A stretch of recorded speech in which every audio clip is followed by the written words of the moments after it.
Hello.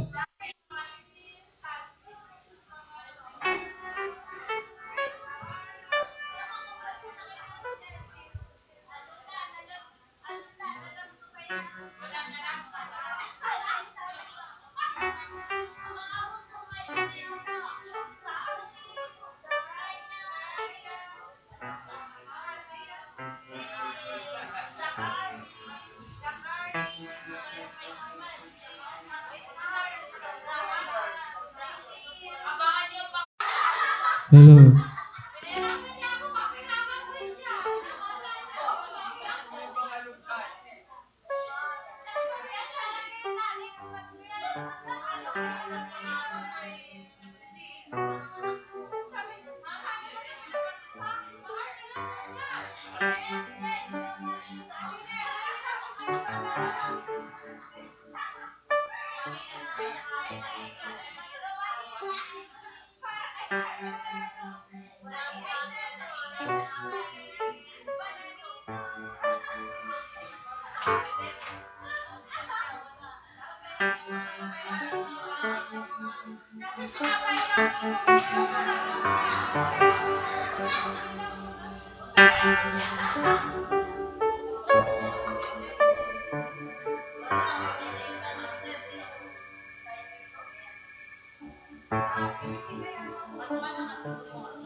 Sige po mga kapatid, bigyan po natin ng katahimikan po ang ating kongregasyon at awitin po natin yung gumawa.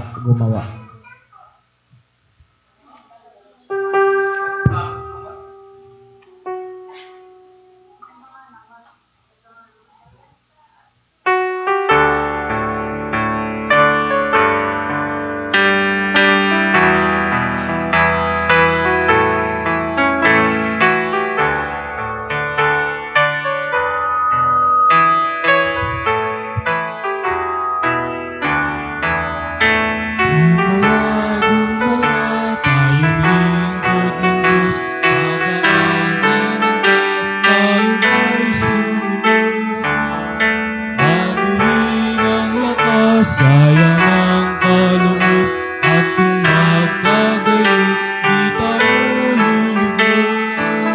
Tayo po tumayo.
Lumalapit ako sa iyo, Yahweh, upang ingatan, huwag mo sana ako ilagay sa kahihiyan.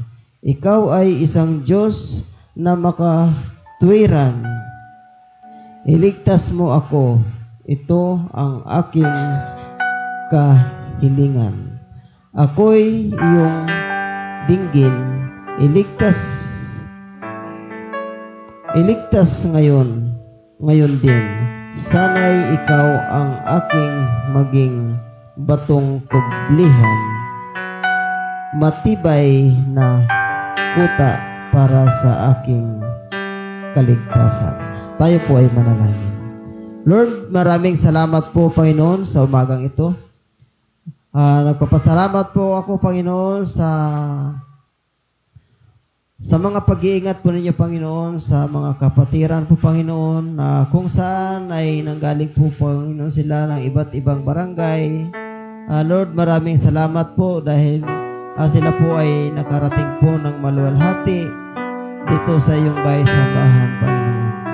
Lord, hinihiling po namin sa oras na ito, Panginoon, na madama po namin ang iyong presensya ng bawat isa po, Panginoon, sa umagang ito, Ama. Samahan po ninyo kami, Panginoon, sa aming gawain na ito upang makapagpuri sa iyo, Panginoon, ng mataimtim po, Panginoon, na pagpuri, Panginoon. Ilayo po ninyo kami, Panginoon, sa anumang mga kapahamakan at patuloy ka po, Panginoon, ang aming mga dalahin ng bawat isa, Panginoon, ay naway maisantabi po muna namin ito, Panginoon. At ikaw lamang po, Panginoon, sa umagang ito, ang aming maitaas. Ganon din po, Panginoon, ay nilalapit po namin ang aming tagapagsalita, O Diyos, na patuloy po, Panginoon, ikaw po, Panginoon, ang makita ng bawat isa po, Panginoon. Sa iyong mga mensahe na ipapahatid po niya sa amin, Panginoon. Initago po niyo siya, Ama, sa iyong likuran at patuloy po, Panginoon, nagpapasalamat kami sa iyo, Ama, sa mga karamdaman na aming mga pinagdaanan po, Panginoon, na sa ngayon po, Panginoon, kami po, Panginoon, ay binigyan po ninyo, Ama, ng katugunan, kagalingan po, Panginoon, at patuloy po, Panginoon, na mas lalo pa namin ilalapit po, Panginoon, ang sino man na may mga karamdaman po, Panginoon, sa oras na ito, Panginoon. Lord, ikaw po, Ama, ang humipo sa bawat isa sa amin. Lalong-lalo na po, Panginoon, doon sa mga batang may karamdaman po, Panginoon, na patuloy po, Panginoon, sila may iyong ingatan at patuloy na ikaw po, Panginoon, ang maging sanhi ng kanyang kagalingan po, Panginoon. Maraming salamat po, Panginoon, sa umagang ito. Samahan niyo po kami, Panginoon, sa aming pananambahan mula't sa aming pagsimula, Panginoon, hanggang sa aming matapos, Panginoon. Lord, ito po, Panginoon, ang aming samot dalangin sa pangalan ni Jesus. Amen. Tawagan ko po yung ating tagapagpaawit, si Ate Janice Maki.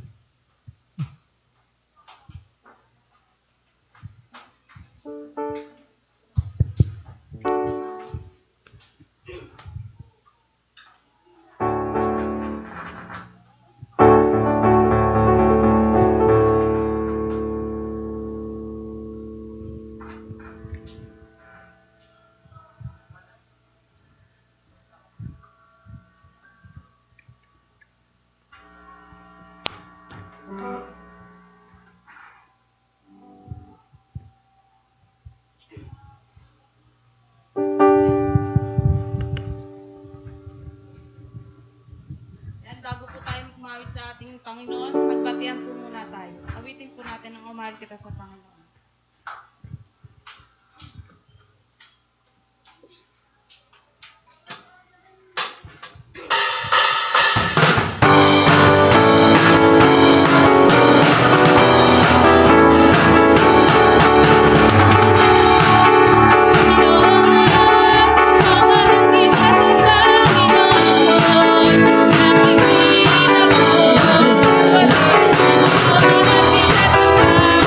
Thank you.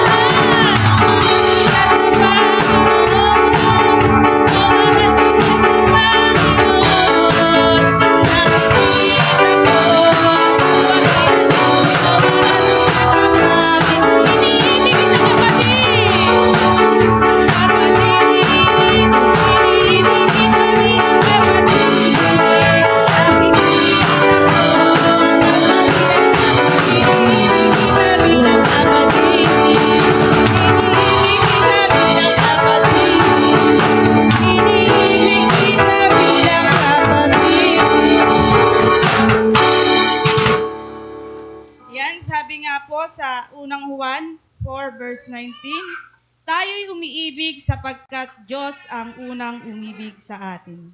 Yan, bago po tayong mag-awitan, saglit muli po tayong manalangin sa ating Panginoon. Diyos na dakila sa lahat, Panginoon, muli nga po, nagpapasalamat kami sa oras na ito, Panginoon, na patuloy niyo nga po kami pinagkalooban ng kalakasan, Panginoon, ng kagalakan na patuloy na dumulog, Panginoon, sa iyong banal na harapan. Tunay nga, Panginoon, lumalapit kami, Panginoon, sa inyo ng may pusong handang laging magpakumbaba, Panginoon, at nawa, Panginoon, ang mga awitin ay tunay na maging karapat-dapat, Panginoon, para sa iyong kapurihan. Kaya, Lord, sa oras na ito, wala kaming ibang itataas, Panginoon, kundi ikaw lamang po. Sa pangalan ng mga po, Jesus, ang lahat magsabi ng Amen.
Sabi po sa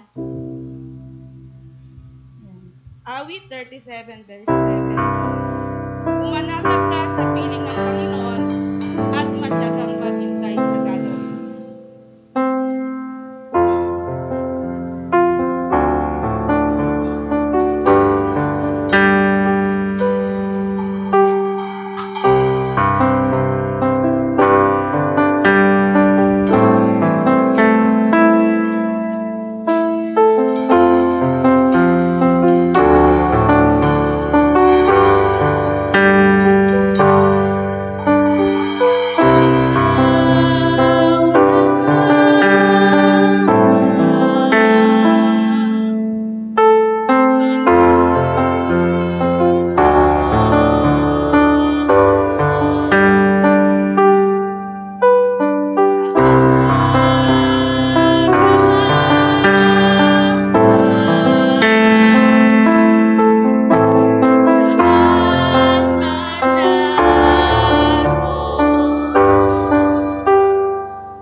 dakilang Diyos na makapangyarihan sa lahat, marami po salamat.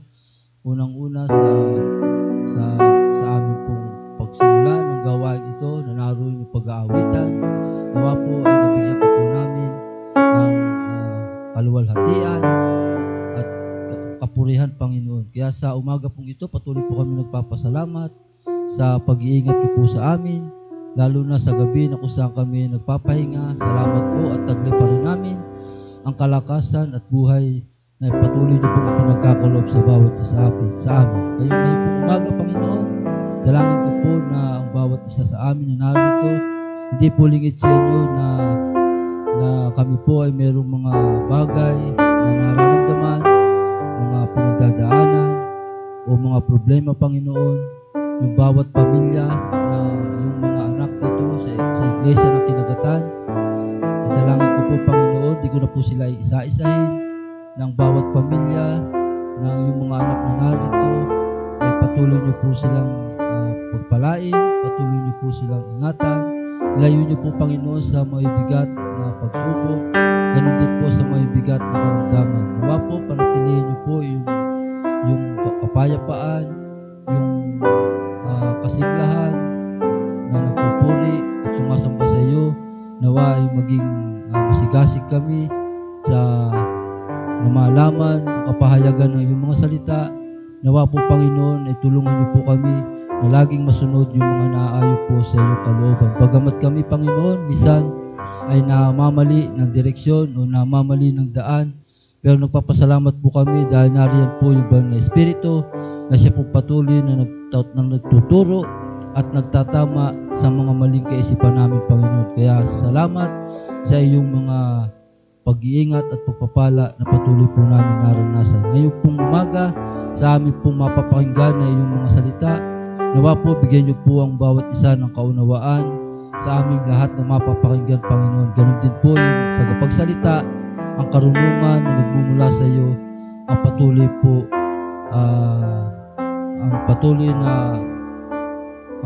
mahayag po, Panginoon, o ibigay sa aming Panginoon. Kaya sa umagang ito, ay patuloy po namin idinadalangin yung aming pong bansa, pati niyo po yung mga nangyayari. Nawa po, Panginoon, ay magkaroon na po ito ng tuldok o matapos na, Panginoon.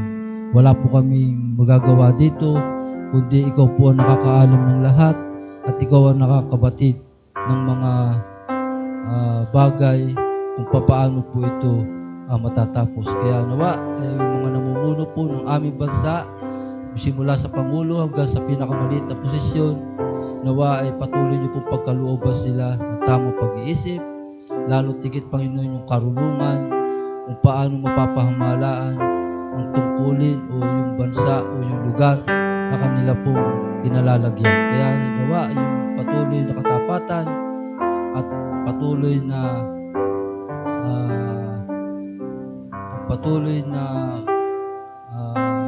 kasikasigan na matupad yung kanilang mga tungkulin. Kaya sa oras na ito, Panginoon, dalangin ko po yung aming Iglesia Evangelica Unida de Cristo sa mga lugar na kung saan nagsasagawa rin po ng ganitong panambahan. Nawa po dakilang Diyos yung mga tatayo, na ikaw ang magbigay ng mga salita na talagang lubos na makapangyarihan na mabatid yung mga katotohanan patungkol po sa iyo, Panginoon. Kaya sa iyo po kami nagpupuri at nagpapasalamat.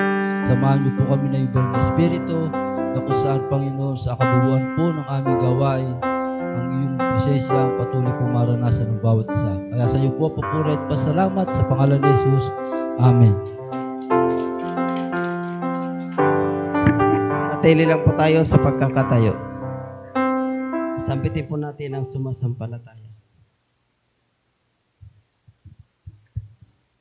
Sumasampalataya ako sa banal na kasulatan, ang kinasiyang salita ng Diyos, walang kamalian at natatanging batayan ng atong niya, Panginoon at tagapagligtas natin, na sa iwaga ng Espiritu Santo, ipinanganak ng Birheng Maria, nagdamdam sa hirap sa katulan ni Poncio Pilato. Ipinako sa krus na matay at inilibing, sa ikatlong araw na buhay sa mga patay, umakyat sa langit at lumuklok sa kanan ng Diyos amang makapangyarihan sa lahat. Doon magmumula at paririto upang humukom sa mga buhay at mga patay. Sumasampalataya ako na ang kaligtasan ay biyaya ng Diyos sa pamamagitan ng pananampalataya, na ang biyaya at pananampalataya ay pawang kaloob ng Diyos at wala akong bahagi para sa aking personal na kaligtasan. Sumasampalataya ako sa Espiritu Santo, sa banal na iglesyang laganap, sa pagkakaisa ng mga banal, sa kapatawaran ng mga kasalanan, sa muling pagkabuhay ng katawan, at sa buhay na walang hanggan. Siya na. Po, makaupo na po lahat. Ngayon po ay dadako po tayo sa isang linggo natin pagpapala. Pagpapala na mula sa Panginoon. Ang nais pong mag-share ay lumapit lang po dito sa unahan.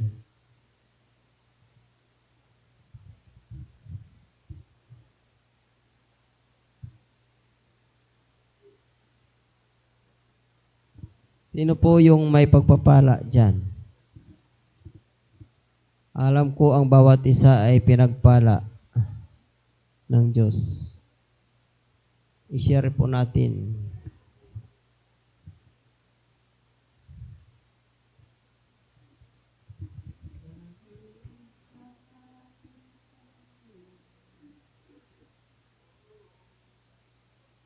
Ayan. Sabi ko na nga ba kanina si JJ talaga tatayo.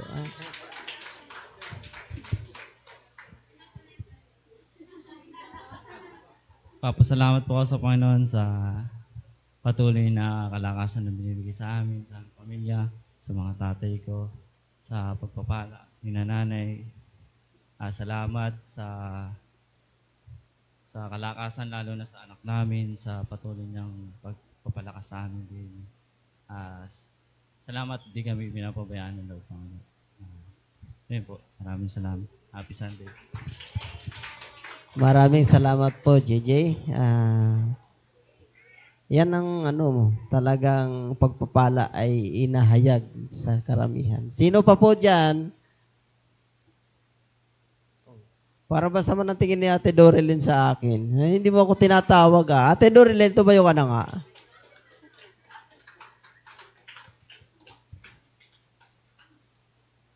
Sige po, magandang umaga po sa ating lahat. Isa pong mapagpalang umaga, lalo na din po sa ating online. Yan, good morning po. Pinagpapasalamat din po ako sa ating Panginoon dahil sa katatapos po naming thesis, tapos na yung journey. Kaya thankful po kay Lord.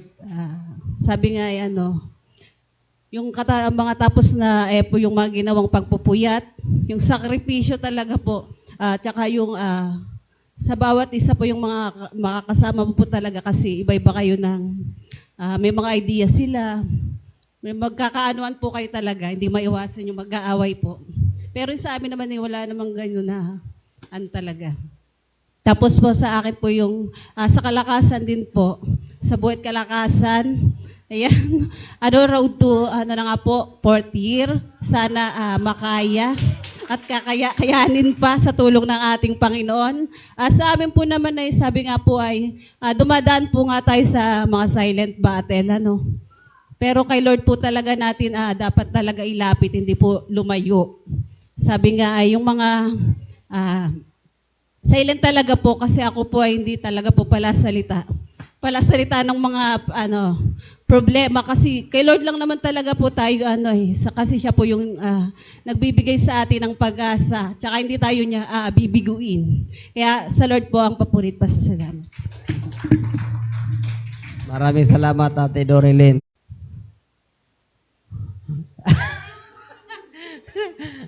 Yung bumubulong dyan, yung bumubulong. Ayan. Sabi niya, narinig ko, Kuya Levi, ako naman.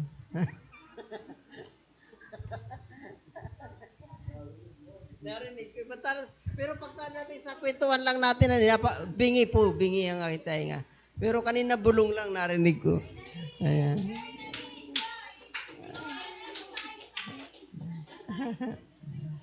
Ayan.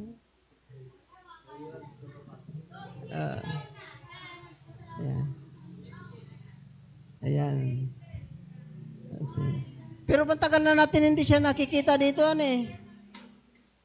Oo. Halos ilang linggo ba nawala siya? Magbibilang siya, 2 months daw. Narinig ko. Sige, dahil dyan, Ate Paps, tumayo ka na. I-share mo yung 2 months mo.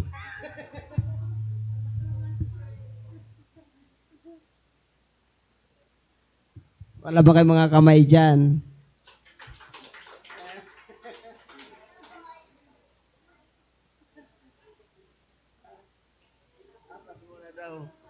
Sige, sino pa? Oh.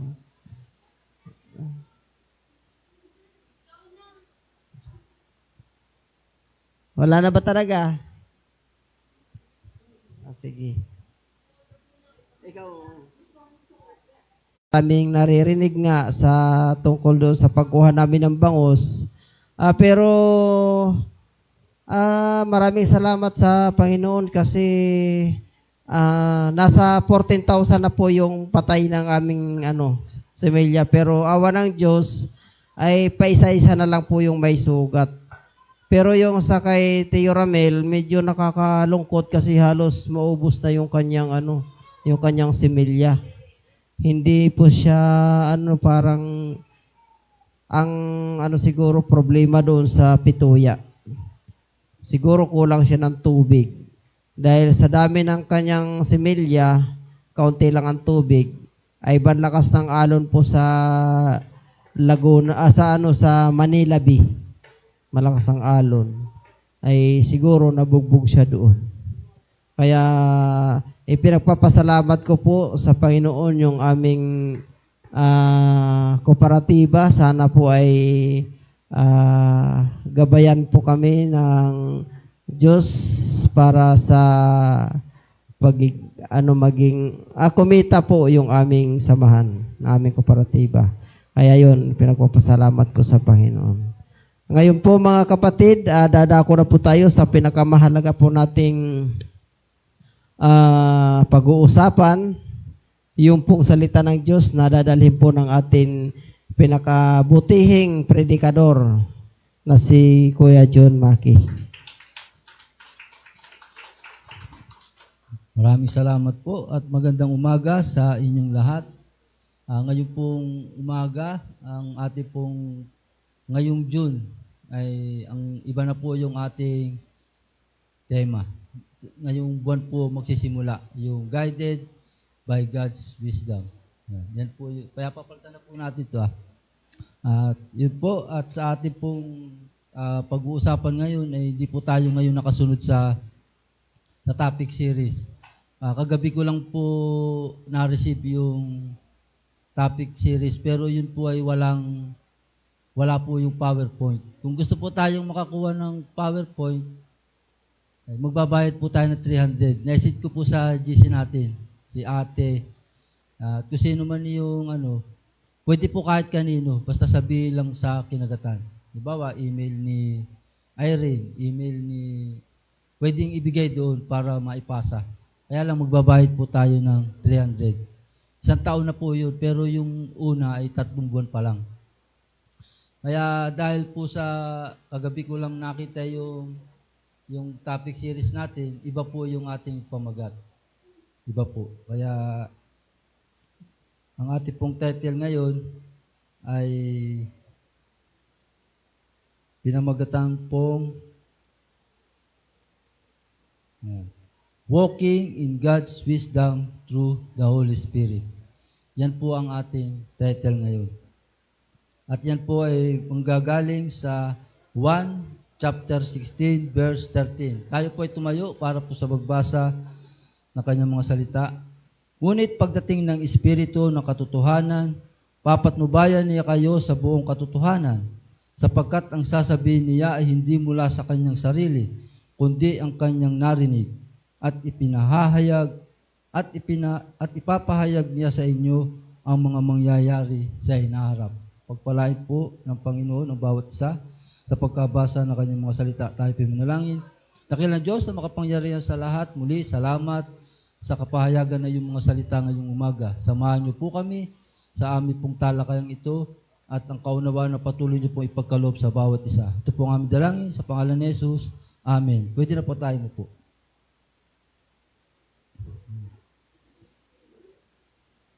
Yan po ang talatang ating pagbabatayan. John chapter 16 verse 13. Ang background po nito is ano po, sa kumbaga sa kung ating pong sisimulan ito, alam po naman natin na maraming tao po talaga yung naghahanap ng katotohanan. Sabi diyan ngunit pagdating ng Espiritu ng katotohanan. Maraming tao po talaga naghahanap ng katotohanan. Upang malaman ito, nangangailangan ng karunungan. Maraming nag-aaral ng mabuti o nagsasaliksik ng mga libro. Pero upang magawa ito ay talagang kailangan ay dibdiban para sa sariling karunungan. Pero alam naman natin na ang karunungan ay mayroong ibang pinanggagalingan na higit sa lahat. Ito po yung nanggagaling sa Diyos. Ang karunungan ay nagmumula lamang sa Diyos. Kaya ang tanong po, ano ang mga paraan ng banal na Espiritu upang makalakad tayo sa karunungan ng Diyos? Ang banal na Espiritu ay umaakay sa atin sa paglakad sa karunungan ng Diyos. Ito po ay mayroong tatlong paraan. Una pong paraan, He guides us into the truth. Pinapatnubayan niya tayo sa katotohanan. Hanggang ngayon po ay marami talagang katuruan na umiiral, di po ba? Kaya pagka minarinig tayo mga katuruan at wala po tayong alam, tayo po ay madadala at maaakay po nila tayo sa mali.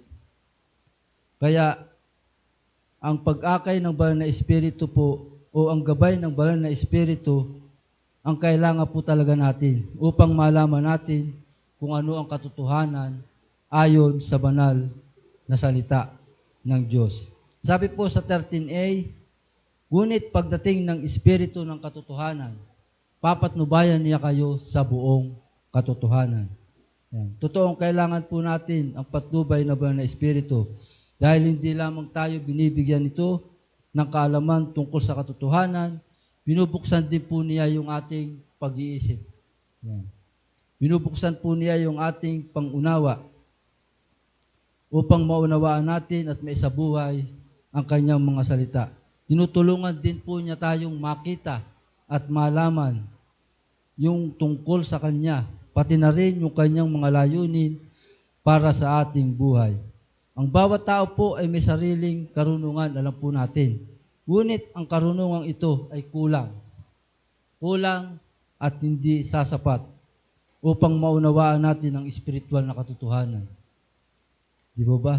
Hindi po sapat kahit gaano po katalino, pero kung wala ang patnubay ng Espiritu, hindi po sapat ang sarili po nating karunungan. Ngunit sa pamamagitan ng banal na Espiritu, maunawaan natin at nagiging malinaw sa ating isipan ang mga bagay na nais ipahayag ng Diyos sa atin. Sabi po dito sa ating supporting verse, ang tinanggap natin ay hindi ang espiritu ng sanlibutan, kundi ang espiritu na mula sa Diyos, upang maunawaan natin ang mga kaloob niya sa atin. Sa pamamagitan po pala ng patnubay ng Espiritu Santo, magkakaroon tayo ng karunungan ng Diyos. Ang karunungan ng Diyos ay hindi lamang nakukuha sa masiding pag-aaral, kundi sa kapahayagan lamang ng banal na Espiritu. Kaya mga kapatid, kailangan po natin ang tulong ng banal na Espiritu sa lahat ng pagkakataon. Sabi po diyan, kailangan po talaga natin ang tulong ng Espiritu sa lahat ng pagkakataon. Kapag tayo ay nagbabasa ng Biblia, kailangan po natin talaga ang tulong ng banal na Espiritu. Bakit po? Para maunawaan natin ang nilalaman po nito. Kapag tayo naman ay nananalangin, tinuturuan po naman tayo. Lalo na pag hindi po pa tayo sanay na manalangin. Tinuturuan tayo. Kapag tayo naman ay naghanap ng solusyon, kung ano ang dapat nating gawin sa mangyayari sa buhay natin, tinutulungan po niya tayo. Ang Espiritu ang magtuturo sa atin upang malaman natin kung ano yung ating gagawin. May pagkakataon po talaga na, na nakabukas nga ang Biblia, pero nakasarado naman ang isip. Di ba, kahit paulit-ulit na binasa, sino ba nag-share noon? Yung may pagkakataon daw, prayer meeting, na kahit paulit-ulit, parang walang pumapasok sa Biblia. Sa ating isipan. O hindi natin maunawaan. Kahit 5 beses na binasa, isang talata lang, hindi pa rin natin naunawaan. Kaya ang banal na Espiritu po talaga, ang kailangan po natin para maunawaan po yung lahat ng bagay. Lalo na sa kanyang mga salita. Lalo na sa mga nangyayari sa ating buhay, siya rin po ang magtuturo sa atin. Kung ano yung ating. Sabi po dito, ang lahat na pinapatubay ng Espiritu ng Diyos ay mga anak ng Diyos. Kaya ang pagkakakilanlan po natin, mga kapatid, na bilang mga anak ng Diyos, tayo po dapat nagpapasakop. Tayo po dapat nagpapasakop sa Kanya. Magpasakop po tayo, mga kapatid, sapagkat, sabi po diyan sabi po diyan, ang nagpapasakop sa Espiritu ay lumalago sa pananampalataya. Ang nagpapasakop sa Espiritu ay natututong kilalanin ang kanyang tinig, at ang nagpapasakop sa Espiritu ay sumusunod sa kanyang direksyon. Yan po yung tatlong iyan na dapat po talaga tayong magpasakop sa banal na Espiritu. Kaya kapag tayo po ay nagliligaw, natatakot, lalo na kapag nahiwalay ka sa karamihan, sa bundok, siyempre madilim, tapos nakakatakot talaga yung mawala ka doon sa kaingin. Kaya kahit magasgas, magkakarit-karit, magawag, dinaanan ko talaga yun, makabalik agad doon sa kanilang grupo. Kaya ang aral po nito sa atin, pag tayo naliligaw, para tayo makabalik, gaya ni Jonas. Di ba si Jonas, sumakay siya sa ibang biyahe. Sa halip sa Ninive, sa ibang biyahe siya sumakay. Ano nangyari doon? Nagkabagyo. At dahil nalamang siya ang dahilan, itinapon pa siya sa tubig. Di ba? Di ba gaano kahirap yun? Tapos, nilunok pa siya ng isda. Kaya, sa pangyayaring iyon, mas mahirap talaga yung mag-training sa tiyan ng isda. Kaya dapat sumunod po agad tayo sa Kanya. Kasi mararanasan po talaga natin yung takot. Pero ang pinakamaganda roon, bagamat nangyari kay Jonas yun, hindi siya pinabayaan. Ayan. Kaya bagamat tayo naliligaw, hindi tayo pinababayaan ng Diyos. Gaya po nang nangyari kay Jonas. Kaya hindi nais ng Diyos na mamuhay tayo na walang direksyon.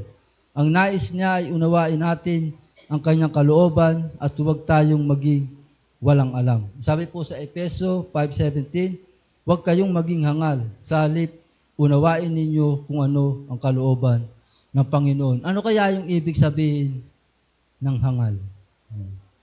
Ano ang ibig sabihin kaya ng hangal? Ako ay nag-search pero halos may ayan, walang alam. Nag-search ako sa mga AI. May magkakahawig siya, pero mas ito yung pinili ko. Ito yung sabi. Ang salitang hangal ay hindi lamang tumutukoy sa taong kulang sa talino. Gaya sa bobo. Bobo tapos walang alam. Yan, kulang sa talino. Pinaganda lang ang words nito ay bobo ay. Nilagyan lang niya ng kulang sa talino. Tumutukoy din ito sa taong hindi nag-iisip ayon sa kalooban ng Diyos. Padalas-dalos ika nga at walang habas paggawa ng diwasto. Yan. Meron pa. Naisulat ko yata. Ayan. Nasabi diyan, hindi pinahahalagahan ang patnubay ng Diyos. Namumuhay na walang pag-iingat o karunungan at hindi nagsisikap alamin kung ano ang tama at kalugod-lugod sa Diyos. So, ito pala yung yung mga taong nabubuhay sa dilim. Ang tinutukoy po talaga niyan, yung mga tao nabubuhay sa dilim. Ano po kaya yung nabubuhay sa dilim? Yung walang takot sa paggawa ng masama, walang habas na kasiyahan, walang habas na pag sinabing, basta magawa ang magawa para sa ikaliligaya na kanilang mga sarili.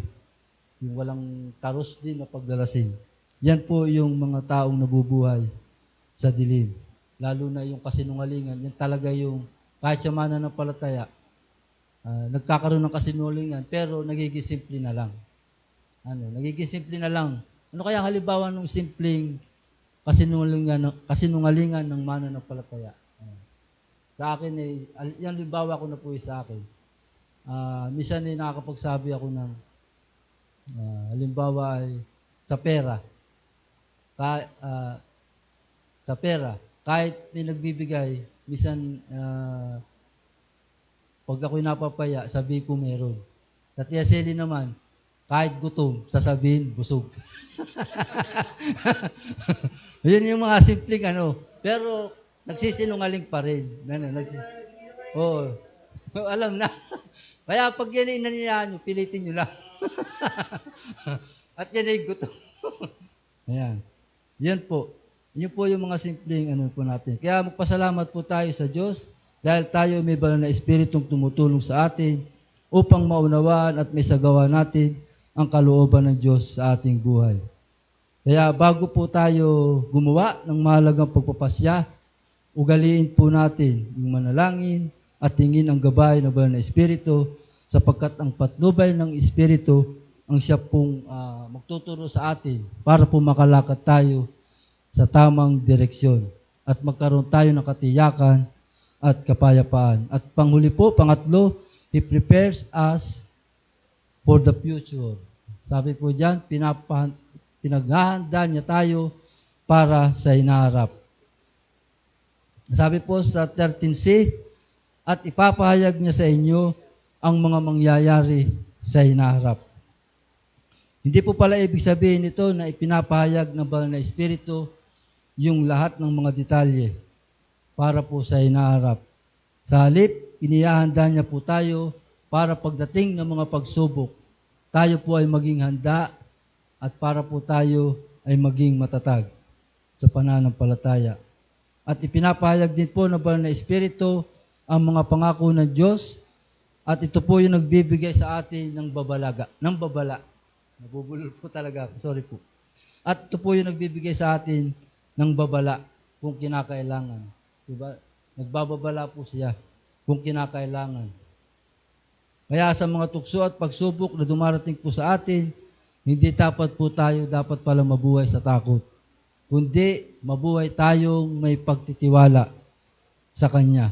Sapagkat ang mga pagsubok na dumarating po sa atin ay hindi tayo upang takutin, kundi upang ihanda tayo.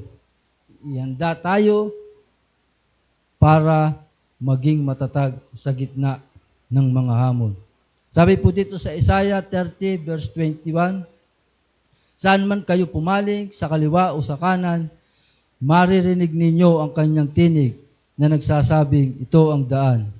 Dito kayo dumaan. Totoo po kaya yun na pag tayo ay may dinadaanan. Naniniwala po ako na bilang mga sumampalataya at nanampalataya sa ating Panginoong Kristo, tayo po ay may banal na Espiritu. Kaya kung saan man tayo lumalakad sa maganda, meron ding masamang espiritu na nagsasabi, pwedeng, wag ka dyan. Pero di tayo nagpapatalo dahil alam natin yung tamang daan. At pag naman tayo ay naliligaw, yan, ang espiritu ng Panginoon din na nagsasabi at meron tayo naririnig para po tayo ay paalanin. Kaya sa halip na mangamba po tayo tungkol sa hinaharap, magtiwala tayo sa Diyos at maging sensitibo sa pagkilos ng banal na Espiritu. Ang kanyang patnubay ay sapat upang ihanda po tayo sa anumang ating haharapin. Kaya po kapag tayo may problema, wag po natin palang uunahan ang Diyos. Wag po natin siyang uunahan. Kasi siya po yung Alpha at Omega. Ano pong ibig sabihin nun? Siya ang simula at siya ang wakas. Siya po yung scriptwriter ng ating buhay, hindi tayo. Yan. Siya po ang nakakaalam ng lahat para po sa atin. Kaya nga kapag ka po tayo ay may pinupuntahan at tayo ay naligaw, di ba ginagawa natin, nagtatanong tayo. Di ba? Sa ating mga mananampalataya, meron talaga pong naliligaw. Kaya pwede rin naman tayo magtanong sa Diyos. At sasagot po naman siya sa atin para po tayo ay turuan at paalalahanan. At sa ating po pagtatapos, yan, mahaba-haba po rin yan. Sabi po dito, ang banal na Espiritu ay umaakay sa atin upang makalakad tayo sa karunungan ng Diyos. Ang paraan ng banal na Espiritu, una, pinapatubayan niya tayo sa katotohanan. Pakibasa nga po yung kasunod.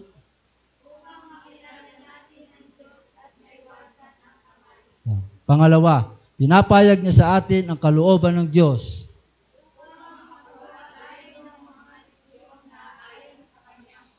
Pangatlo, pinaghahanda niya tayo para sa hinaharap.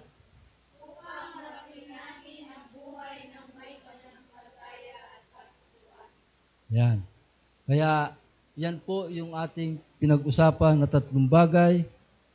Mga kapatid, maaring hindi natin alam ang lahat ng mga nangyayari bukas. Ngunit kilala natin ang Diyos na may hawak ng bukas.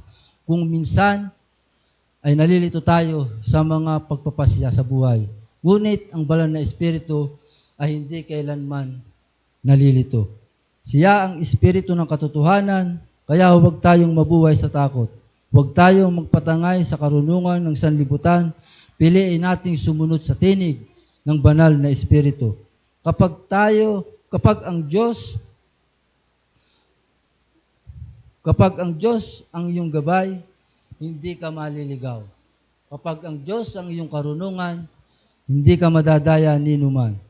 Kapag ang Diyos ang inayaan nating manguna sa lahat ng ating lalakaran, makakarating tayo sa layuning inihanda niya para sa iyo.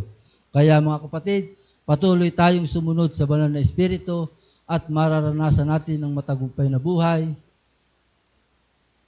na nagmumula lamang sa Diyos. Sa Diyos po ang papuri at pagpalain po tayong lahat.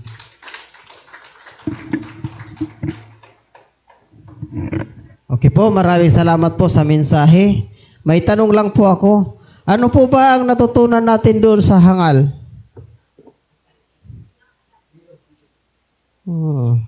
Ako may natutunan ako. Ako ang hangal na pinagkalooban ng karunungan. Yan. Tayo po ay dadako sa pag-offer.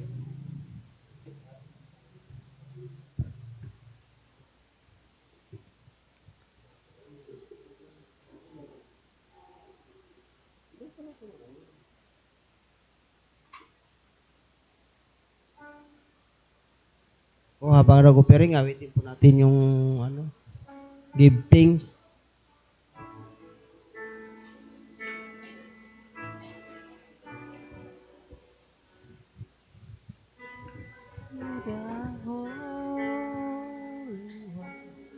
Give thanks because He's given Jesus Christ. Jesus, and now let the winds say, I am strong.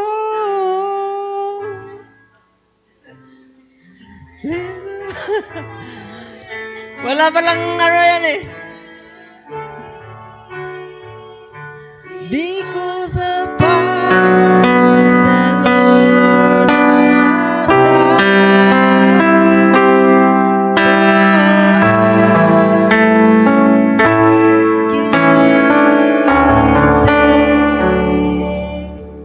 Tayo po tumayo. Awit natin, may tanggap. Yan ang nakita ko.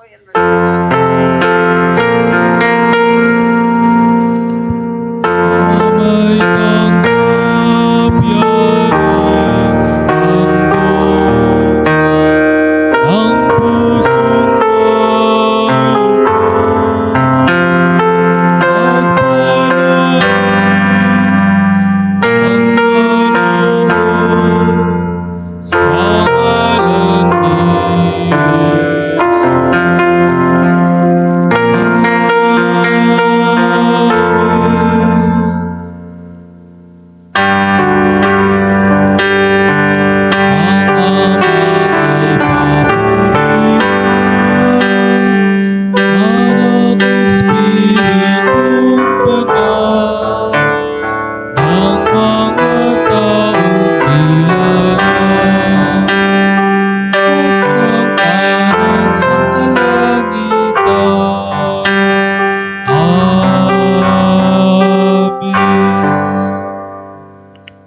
Panginoon, marami po salamat sa napakagandang mensahe namin po narinig ngayon. Nawa po, Panginoon, ay patuloy niyo po kaming samahan at patnubayan sa aming pong buhay, pananampalataya. At sa aming po pasamantalang pag-iwalay, nawa po, dakilang Diyos, ang iyong basbas at pagpapala ay patuloy niyo pong ipagkaloob sa bawat isa. Mga kapatid, tanggapin natin ang pag-ibig ng Diyos Ama, ang kapayapaan ng ating Panginoong Kristo, at ang Santong Espiritu ang isang mag-ingat nawa simula ngayon at magpakailan pa man. Amen.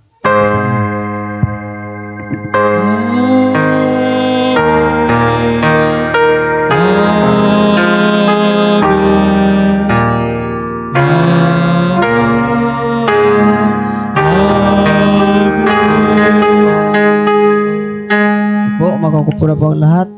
At dadako na po tayo sa ating pagbabalita.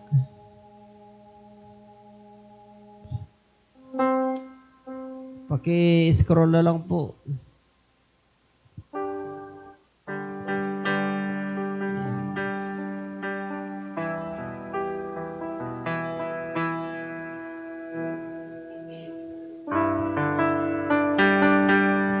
Ayan po. Ngayon po ay mayroon po tayong council meeting po. Mayroon po tayong mga council meeting po. Magpaiwan po yung mga council members po.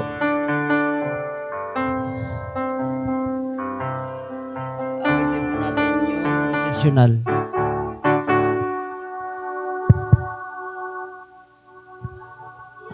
May pagbabalita po ba?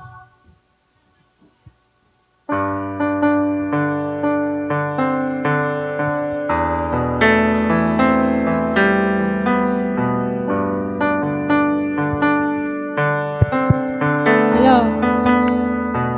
Ayun, magandang umaga po sa atin lahat. Dagdag balita ko lang po yung yung Bible study po na kada Sabado po sa Kinabugan. Kung maaari po ay samahan niyo po kami para po mas masaya, madami po ngayon. Kami pasok naman po ng Sabaduan. Kasi mas maganda po sana kung may naglilid ng kabataan doon. Kasi may kabataan din po doon. Ayun, kung nalilid lang po doon.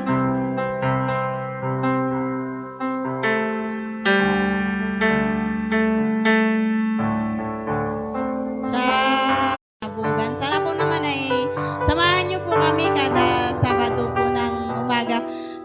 Alas 9 po ang simula, kaya medyo makakaano na po kayo, makakakigos na po kayo ng maaga para makasama po kayo. Kapatid na Jenny, baka pwede ka sumama doon. Ayun. Pampadami po, para mas masaya po, madami po ang ayun. Minention ko sa Jesus si Ate Los hindi dumating.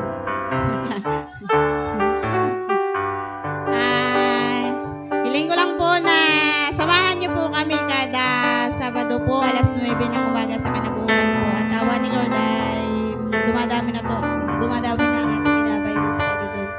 Ayun lamang po.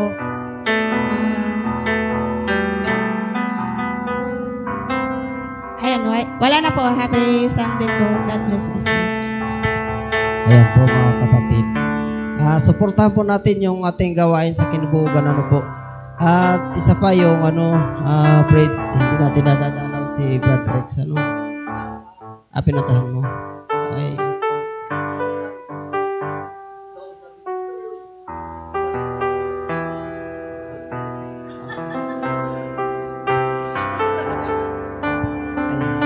Hindi kasi kasi mga nakakarang araw, sabi ko, mula noong December, parang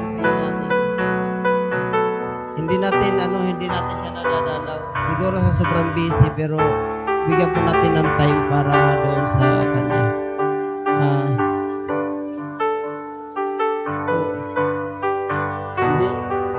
Linggo ni po yun, linggo ni, hindi Sabado ni.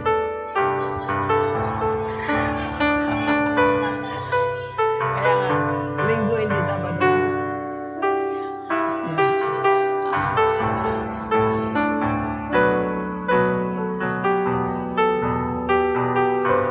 Gano'n na lang po, sa Sabado, mamaya pag-usapan natin. suportahan po natin ang lahat ng mga gawain maging sa kabataan, lalong-lalo na mamaya may Youth 3R po mamaya. Suportahan po natin sila, mga kabataan. Bigyan po natin sila ng kahalagahan sa kanilang mga gawain po. Kaya maraming salamat po sa Panginoon. Tayo po ay tumayo, tawitin po natin ang resessional.